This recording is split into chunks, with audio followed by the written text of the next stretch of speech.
Ndugu zangu, swala la riziki ni swala ambalo linamuumiza sana binadamu kichwa chake, na ndio maana ni mada yangu pendwa katika maisha. Mimi nimeona baadhi ya miujiza kwenye maisha yangu, especially kizazi hiki cha sasa hivi kinatakiwa kukumbushwa sana kwenye ile swala, kwa sababu tumetolewa kwenye imani ya Mungu ndo anaituruzuku, kuletwa kwenye juhudi binafsi, kuamini kwamba kila unavyofanya kazi, kila unavyokwenda mbio wewe ndio wewe unapata na sio Mungu. Kwa hiyo chora na mimi hii picha. Binadamu mshaidiwa riziki yako kuanzia kuzaliwa kwako mpaka siku yako ya kutolewa roho, ya kufa. Ndio mwisho wa riziki yako. Kwa hiyo ipo. Twende na mimi. Wewe ulikuwa ni kiumbe ndani ya tumbo. Umezaliwa, kulikuwa na malipo pale. Hujalipa wewe, lakini maisha yako yamekuendea. Ukaanza kunyonya, ukalishwa, ukatambaa, ukatembea, ukasoma. Haukuwa na mipango, madili, kazi, wala mishe. Upo tu, lakini yako yanakuendea mwanangu vizuri, maisha yako yanaenda. Unadhani nani alikuwa anaendesha maisha? Hata kama ni kupitia wazazi wako, nani alikuwa analeta riziki yako wewe?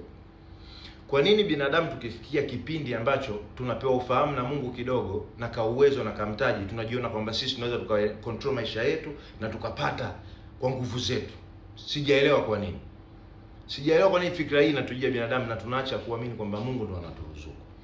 Kwa sababu tumeshaambiwa katika kitabu kitakatifu, wa yarzuquhu min haythu la yahtasib, Mwenyezi Mungu humruzuku mja wake kwa njia ambazo yeye hasiyotarajia.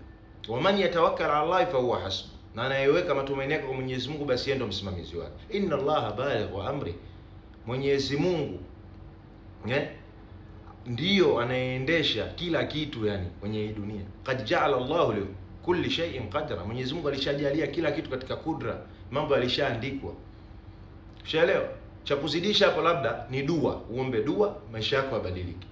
Kama unataka ziada, kama unataka nini. Lakini anaambiwa hivyo yule ambaye Mwenyezi Mungu ameshakuahidi wewe katika kitabu chake kitakatifu, kama unakifuata na kama unao imani. Lakini anamwambia yule ambaye juhudi zake nyingi na jitihada anapigia nafsi yake kufanya vitu kwa njia ya Mwenyezi Mungu na kwa ajili ya Mwenyezi Mungu. Yeye ameshakwambia usiwe na hofu yoyote, mimi nitakupa.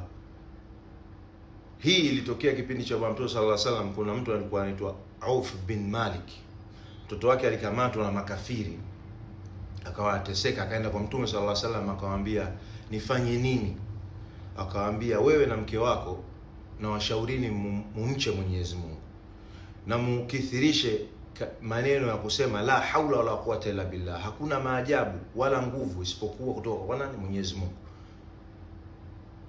Alipewa usia huo, na kweli mambo yake yalikwenda, mtoto wake akaja akaachiwa na wakaishi maisha mazuri.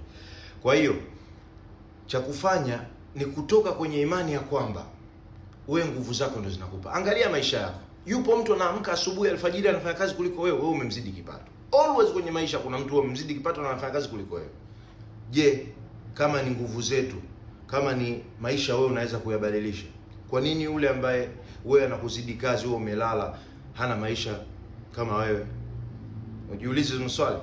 Kwa hiyo tunachotakiwa kufanya ni kujikumbusha tu kwamba Mwenyezi Mungu ndo anaitupa. Kwa hiyo juhudi zetu nyingi zinatakiwa ziwe kwa njia ya Mungu, kuliko kuamini nguvu zetu na mishe zetu ndio zinatuendeleza. Swala la riziki ni swala la ajabu sana, na tukikaa tukizungumzia hapa tutakaa hata siku 70, 80 hatuwezi kumaliza. Kwa hiyo cha kufanya ni kukumbushana ya kwamba imani zetu nyingi zinatakiwa ziwe kwa Mungu kuliko binadamu wenzetu na nguvu zetu, especially hiki kizazi chetu cha sasa hivi.